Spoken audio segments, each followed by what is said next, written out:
ભાઈ આ ડીઝલ મળતું નથી, ડીઝલ વિશે તમારું શું કહેવાનું થાય? અને તમે આ બધું શા લઈને જાઓ છો?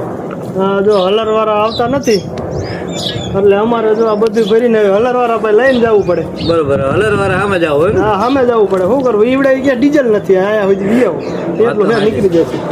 હું તમને પણ એક વિડીયો દેખાડો, ડીઝલની જેટલી લાઈન છે એ લાઈનનો વિડીયો તમે પણ જોજો. એક અમારા સરાની બાજુમાં વીરપર ચોકડી છે, અહીંયા ઇન્ડિયન ઓઇલ ઇન્ડિયા વાળાનું, ત્યાં કણે તમને વિડીયો બતાવું તો તમે પણ જુઓ.